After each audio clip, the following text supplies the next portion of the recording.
1,000 Words is having a show from the 27th of November to the 4th of December at the Truman Brewery in Spitalfields. The Righteous Brothers will also be showing their viral artworks with signed posters, prints and cards available, all making excellent Christmas gifts for your wide-awake loved ones. I'll be there every day, so pop by for a chat and see the portraits from the series in the flesh. We also have a special guest. Andrew Bridgen will be giving presentations on the Friday, Saturday and Sunday evenings, so come along, enjoy the art and meet other like-minded people. The exhibition is free. Tickets to see Andrew are available at therighteousbrothers.uk. I mean, admittedly, you did get a taste of my irritability over the technical thing. Actually, if you want to know the essence of me, it's basically that I'm never happier than when taking the piss. You're making our cause look ridiculous. Right. And I go, well, if Paul is dead, then there's really no point trying to pretend he's not. I think I was like a kind of, like a sleeper agent. Yeah. I didn't know it. I think God decided this was going to be my role.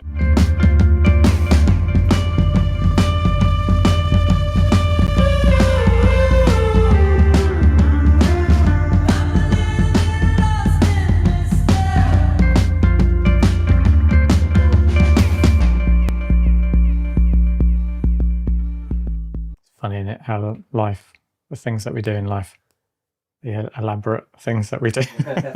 Well, it's funny we were having that conversation. Well, unfortunately, it's not what I want. It doesn't make me happy.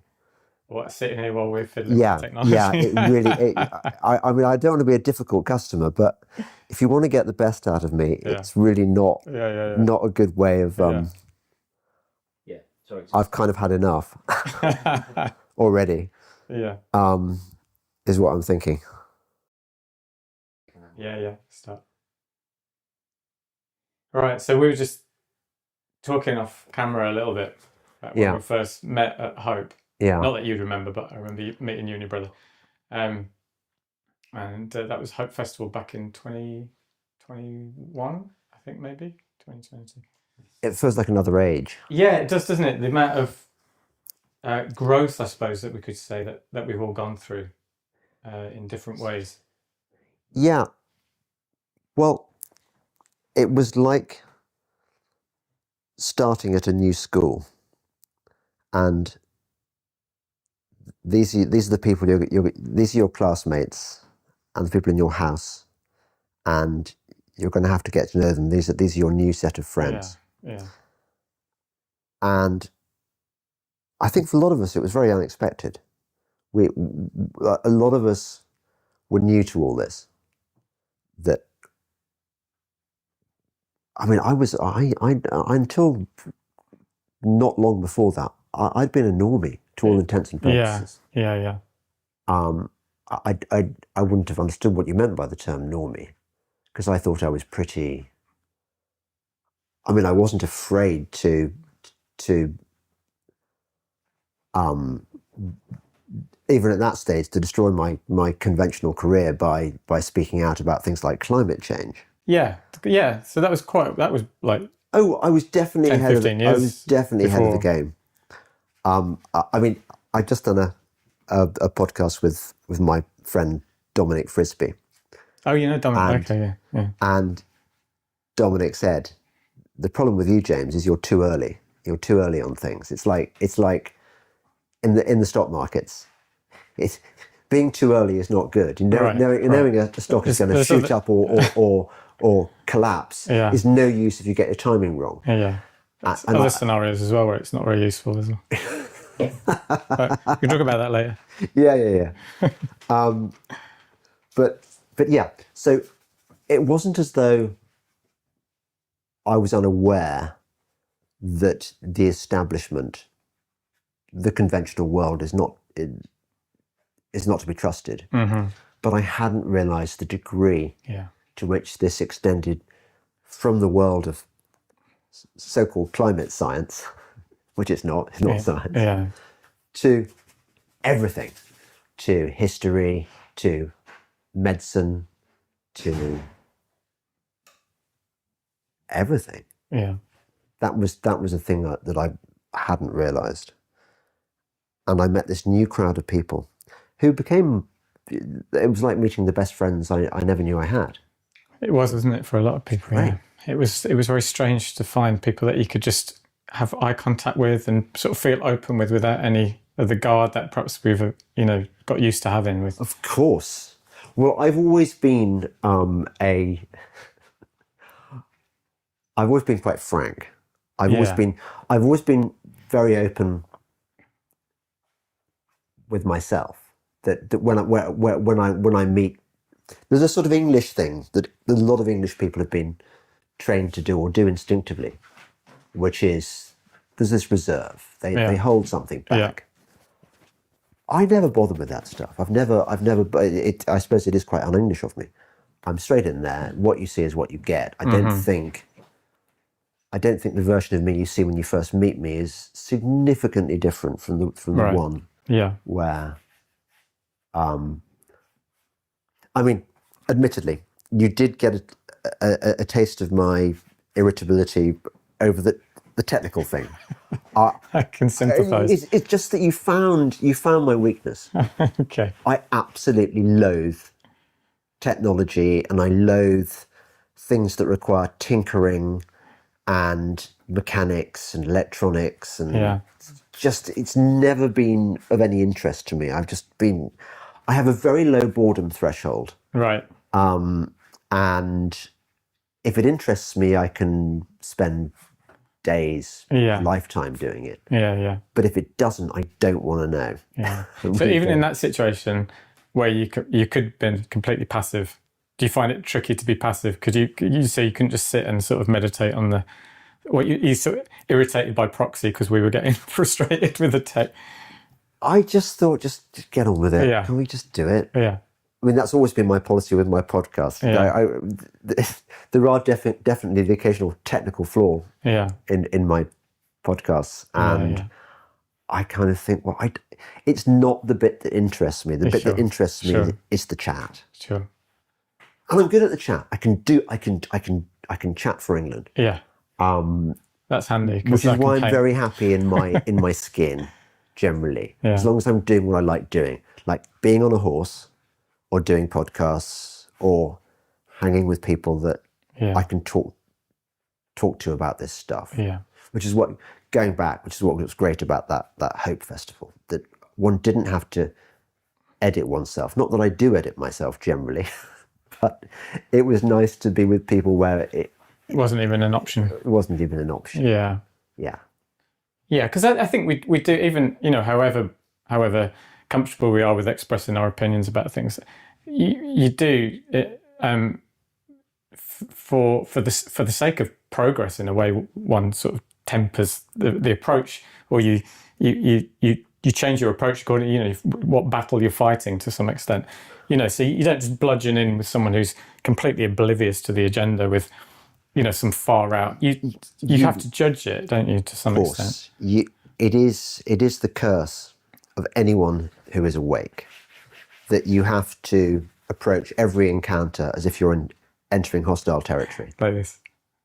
Yeah. You have to be a bit sensitive. Yeah. Yeah, you're right. I mean, even I love sort of shocking people with my outrageous opinions. Yeah. And I like getting. Actually, if you want to know the essence of me, it's basically that I'm never happier than when taking the piss. Okay. And my parents are the same. It's very, very bizarre. And maybe it's a Midlands thing, I don't know. But my mother is a piss taker. My father is a piss taker. I live in a family of piss takers. Yeah. So it was kind of inevitable that I was going to do something which ended up me taking the piss. But what I didn't realize was I wasn't going to be doing it on just a kind of individual level. I was going to be taking the piss of the whole world, of the paradigm. Yeah. Yeah. I mean, that's what's been brilliant about these times for me, discovering that the entire paradigm, everything that most people think about the world to be true, is bollocks. And I can now say, it's bollocks. I can be the little boy who says the emperor's wearing no clothes, which has always been what I've enjoyed doing. Yeah. Do you think there's a danger at times for us to perhaps fall for what I might call the second matrix kind of ideas, because we're sort of so enamored with this idea of throwing a grenade into the established kind of, that we sometimes fall prey to not being perhaps as cautious in terms of defining the... Nah, I don't think so. No. But maybe that's your problem. I don't think I consider I'm on a journey, and I just want to find out what's true and what's not true. Yeah. And that's easier said than done. I'm very happy to change my opinions with new evidence.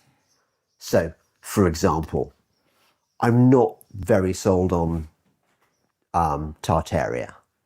I think it's a great idea. I like the idea that there was this whole region of. I mean, of course, I'm aware there's a place called Tartary. Sure. There was even a poem about it. If I were Lord of Tartary, myself and me alone. But I'm not quite there on the all big buildings are transmission devices for amazing power. Like show me, persuade me more. Yeah. Give me. Same with mud floods and things. Yeah. Same with. But I suppose that's what I mean in a way. I have friends, who I can see they've woken up and then they'll sort of grab everything like Tartaria without perhaps looking for real evidence. And I suppose that's all I mean. Is that can then play into the hands of the agenda because, it muddies the water, so to speak. I'm more worried about people being what I call purple-pilled. I've not heard that one. What's purple? Well, because I coined it, and you don't listen to my podcast enough. But or read the pieces I read about this. But basically, it's that people, they go down the rabbit hole. They discover that astonishingly the government is not their friend, and that the medics are not there to save their lives. Yeah. They're actually there to administer this poison on behalf of the pharmaceutical industry and big evil generally. Yeah. And so they wake up, but they realize that this new world they live in is quite a discomforting one, because their friends will no longer talk to them. They can't relate. They can't have the conversations they used to have. They can barely read the newspapers anymore. Yeah. And they find it uncomfortable, and they want to re-establish a link, to have a connection with the old world as a kind of comfort blanket, to show that they're not as isolated as they feel.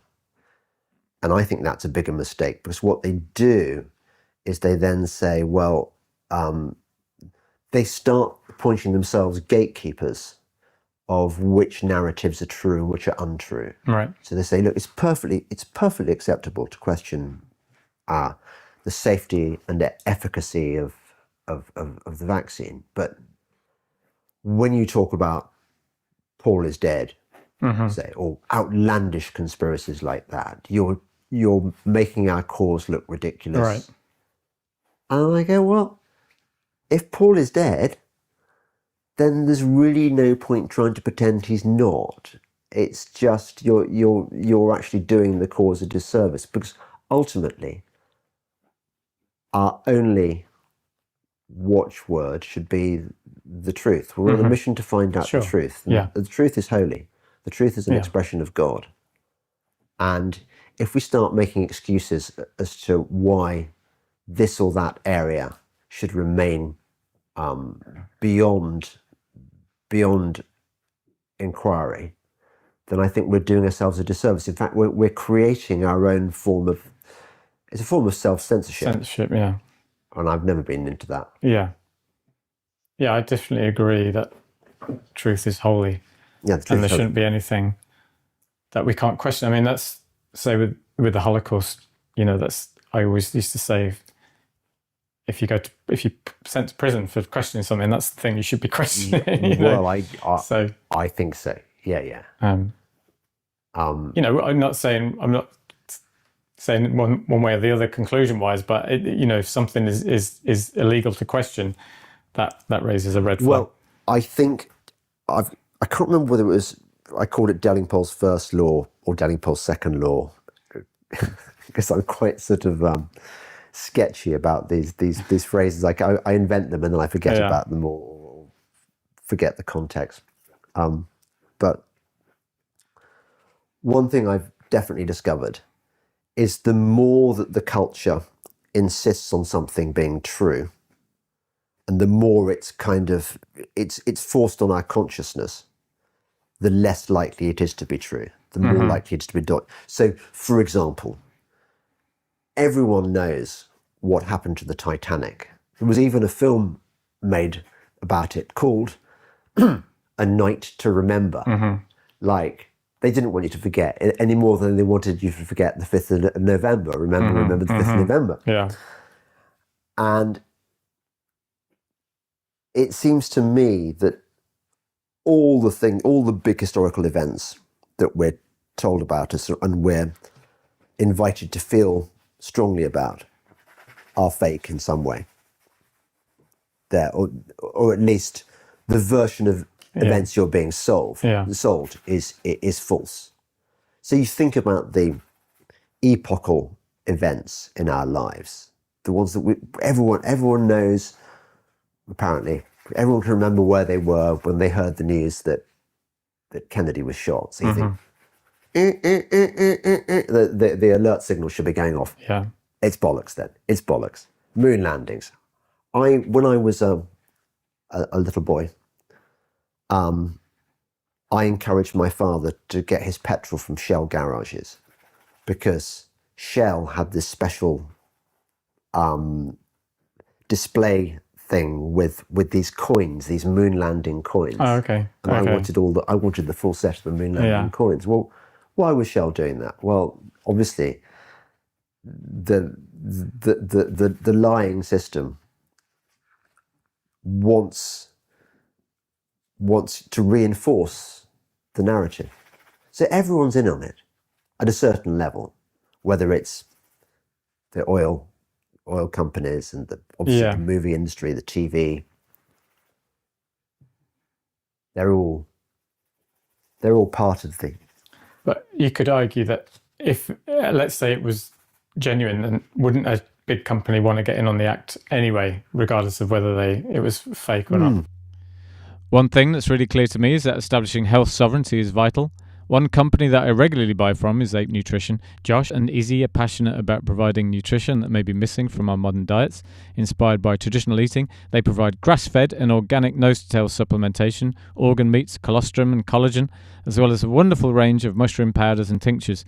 Help support a great independent company and see if it gives you some added mojo. Explore their range of excellent products at apenutrition.co.uk. Yeah. Well, I think that's one of the ways that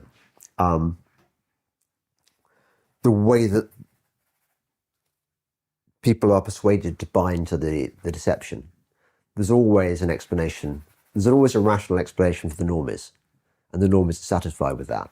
So you'd think, well, of course, petrol stations are going to market this big event. Of course they are, and of course, in this case, it wouldn't require, say, whoever was head of Shell at the time to No. I suppose what I'm saying is that our culture reinforces these narratives at every level, which is why it's so hard to persuade people that they're being had, because everything reinforces this particular view they have of the world. Yeah, sure. Yeah, I don't think there's any question that the main thrust of society is acceptance of conventional wisdom. There's very little in our education system which encourages free thinking, questioning. The rewards for buying into the narrative. I'm a classic product of that system. I was really good at school. I was top of a lot of my subjects because I quite learning stuff. Yeah. I was good at general knowledge, and then I got a place at a smart university that everyone wanted to get into, and this is how. And then after that, the next step is obviously a good job. Get in banking or whatever. I'm sure that most of my Oxford contemporaries are earning way more than me because they've been given a place as, it's a bit like the Babylonian court, say. So you've got presumably the Babylonian royal family, but just below that you've got the administrators, the people who've been selected. Yeah. They've gone through the process. So that's your reward when you learn your stuff and you accept the narrative.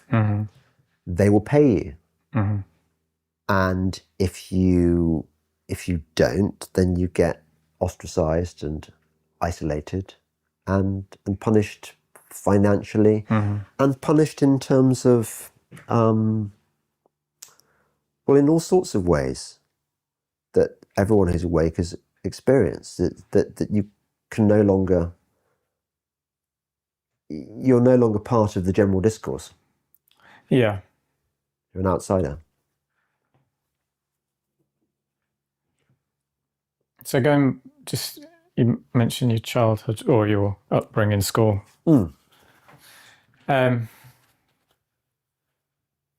It's come up quite a bit, and the whole idea of class. You've written about class, haven't you? Yeah. Not class. Well, but classes. class. I don't know what this thing class is that you talk. Yeah, about. I thought it might throw you a bit. It shocked me. Do people speak in this way? I believe so, in the provinces. Yeah. But I think it's still a fascinating topic because it's particularly in England, I think. But it does also relate to the structure of the agenda. So for example, your upbringing is more. You had more of an you will have had more of an insight into, and had a closer connection to some of the people who might be. So what, to the Illuminati? Yeah. But people who are basically close to the top of the pyramid. Let's put it that way. My Illuminati adjacent upbringing. Yeah, I'm clocking all the books there. I find it absolutely hilarious. Because I mean, nobody who's posh would think of me as posh. I'm common, really common as much. In as much as my family is industrialist stock rather than landed gentry. I definitely had, relative to most of the population, I had a privileged upbringing. I mean, we had nice family holidays, and I was educated privately, and the Oxford thing was, I totally deserved for being clever. I mean, I worked for that. Even then, it was not guaranteed that you'd get in, and I think they made a big mistake in letting me in, because basically they let in somebody who was going to betray the system. Right. They wanted me to be one of them, and instead I think I was like a kind of like a sleeper agent. I didn't know it. I think this was. I think God decided this was going to be my role. Yeah. But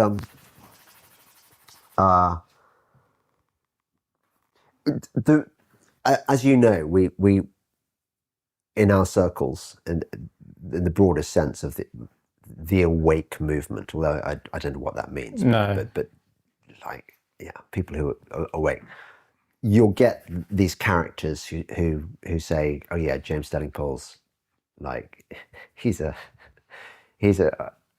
controlled opposition. Or you get that with literally anyone though. Yeah, literally anyone. Oh, totally. But and you find different reasons for doing so, and the one they use with me is, well, he's just like so establishment, and he was friends with two future prime ministers. I wasn't alluding to that, but No, Yeah, go on. I find it quite amusing. Right. I wasn't really Yeah. trying to defend myself from a point you weren't making. Yeah. It was more that it's quite interesting, isn't it, that the people who are awake, they come from all classes and backgrounds. There's Totally. not a Totally. Yeah. and I think that we're all bringing different things to the party. So what I'm bringing to the party into Alia is that I had an inside view of well, the lives and behaviour of people who would go on to become these high tier administrators in the Babylonian court. Yeah. Presumably, in fact, I must have met people who are actual Illuminati. Although, how would you know? I mean, I'm still trying to work out how it works, but I suspect that it has something to do with split personalities. So you, for example, could be member of the Illuminati, and one of your personalities is Jake Fern, artist, and then because you've been buggered at the right age by your controllers, you've got this.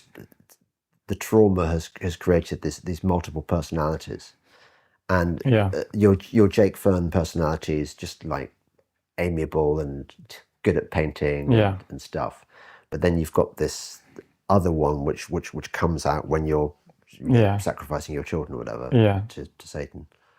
I think that's how it works. You do. Yeah. Interesting. Okay. So you wouldn't know. So it's like I used to do interview movie stars and pop stars and things. And I remember doing an interview with Tom Hanks once. Oh, okay. And thinking he's one of the nicest blokes I'd ever met. Yeah, He's just so charming. And yeah. But you have to remember, Tom Hanks is an actor. He's many things beside that, but he's an actor. And so I don't. You can't tell. I think you have to be. I think your default position has to be suspicious. Like, who do I trust? I trust my brothers and sisters. Maybe a few others, but just always opens the possibility that Dick's a sleeper agent. Yeah, well, Dick sometimes thinks wrong things on things, and I have to put him right. Okay. I think Dick probably is not a sleeper agent. All right. Yeah, when I was trying to sort of understand what was going on, it was the psychology that interested me more than necessarily the Mechanics. the mechanics, the details of that. And that's when I started to get this sense of what that world and how other that world is. It's interesting, yeah. It's really good that Bob has corroborated what I'm about to say, which is that I spent, 25 years working in the mainstream media. And I did occasionally appeared on the BBC. Yeah. I made a documentary once for Channel 4. I was columnist on the Times, the Telegraph. There wasn't a moment when I thought, hang on a second, I'm part of an evil lie machine.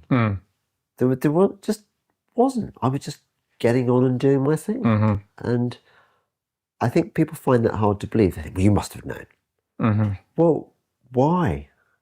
I mean, I suppose I was aware that some of my feature ideas would get shot down, i.e. not used. Yeah. But some of my ideas, actually, I tended not to think up my own ideas because it's easier when your editors give you an idea. you know you haven't got to sell it to them. Right. So, yeah. But that said, I would never write a piece that I didn't agree with already. Yeah. So it wasn't like I was being coerced into having opinions in order to earn my living. But again, that in a way is how the system works. They have designated edgy right-wing contrarian characters and designated left-wing. Yeah. They've got Owen Jones on standby, and they've got all those Guardian people that we mock. And I don't think a lot of them are aware that they are these Punch and Judy characters. They're just they think that they're autonomous and that they have their own opinions. Yeah, sure. I think they'd have to pull it off. You know, this idea that they're all aware and conscious of their role in it just, to me, seems absurd. Yeah. It's a very clever system, which is why it has endured for so long. Yeah. To see parts 2 and 3 of this interview with James Delingpole, as well as the final painting, and support UK Column's vital work, head over to their website and sign up for a monthly subscription. Good eats and good weed, basically. Yeah. And it's what I wanted at the time. Yeah. And these things they have to do involve moral compromises. They got so into the occult stuff that I think really bad shit started happening to them. And I so bought into it at the time, and now I think, yeah, but it's all bollocks. They didn't even write their stuff. And I thought, well, it's going to be great. We're going to go on stage, and he's going to explain it all to me. And right. But he couldn't. What are your opinions on Flat Earth? Oh, well, I think that is a psyop. That's my opinion. Yeah, and I get called a NASA shill, you know, like. So no, I'd call you a globetard. Yeah, of course you would. Yeah, as I've been called many times. Yeah. A favourable gloss you're putting on what is essentially a form of gatekeeping, because by saying beneficial, you're making a value judgment. For me. Yeah, well, that is a value judgment. Yeah, but for me, that's how I see it. But yeah. So I mean, I don't care what anyone does. That is a form of gatekeeping. I don't have the authority to gatekeep anyone. You don't. No, it's true. But so if people want to take my opinion as some kind of authority, then that's their problem. James. Yes. Here's a. Yes. Show me. Now, what I need to do is. Okay. Oh, it looks very much like me. Oh, it does. Although there was worrying elements of Prince. What's he called? I don't know. Prince. What's the one who's going to be king? Charming. No, the evil. The William. No, okay. It looks really like.